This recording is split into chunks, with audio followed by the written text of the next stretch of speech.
Ireland সিরিজে batting কোচের দায়িত্বকে challenge হিসেবে নিচ্ছেন মোহাম্মদ আশরাফুল। খণ্ডকালীন হলেও সর্বোচ্চ দিয়ে সহযোগিতা করতে চান তিনি। ক্রিকেট ক্যারিয়ারে নানা সময়ে যে সাহসিকতা তিনি দেখিয়েছেন, সেটি জাতীয় দলে কোচ হিসেবে দেওয়ার অপেক্ষায় আশরাফুল। মোহাম্মদ আশরাফুল বাংলাদেশ ক্রিকেটের প্রথম মহাতারকা।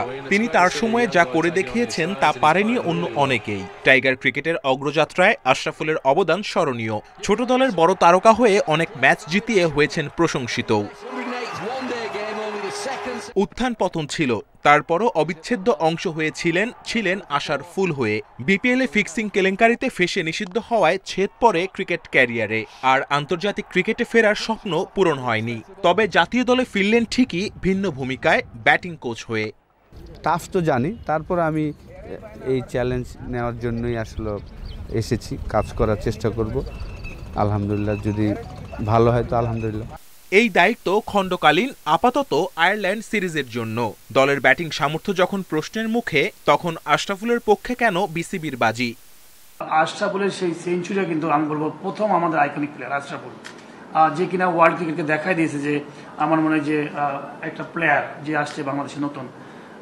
আশরাফুল কিন্তু লেভেল 3 কোচিং কোর্স করছে, বিভিন্ন জায়গায় এখন খেলছে, সুপার একটা এক্সপিরিয়েন্স আছে। আমরা ওয়াই নট আশরাফুলের এত সুন্দর একটা তার ক্যারিয়ার ভবিষ্যৎ আমরা যদি পেয়ে যাই। কোচিং ক্যারিয়ার খুব বেশি দিনের নয়। আইসিসির লেভেল 3 কোর্স করে পরবর্তীতে রংপুর রাইডার্সের সহকারী কোচ হন। গ্লোবাল সুপার লিগ জয় একমাত্র অর্জন। সম্প্রতি এনসিএলে বরিশাল বিভাগের সঙ্গে কাজ করছেন। ফ্র্যাঞ্চাইজি লিগ কিংবা ঘরোয়া লিগে কোচিং আর জাতীয় দলের সঙ্গে কাজ করা ভিন্ন চ্যালেঞ্জ। এখানে প্রত্যাশার সঙ্গে প্রাপ্তির মেলবন্ধন না হলে জুটবে সমালোচনা। আশরাফুল কি হৃদয় জাকেটদের মানসিকতায় পরিবর্তন আনতে পারবেন? আয়ারল্যান্ড সিরিজে 2 টেস্ট 3 টি-20 কোচ হিসেবে প্রমাণের প্রথম সুযোগ। সফল হলেই মেয়াদ বাড়বে হয়তো। Kamrul Hasnat, independent news, Dhaka.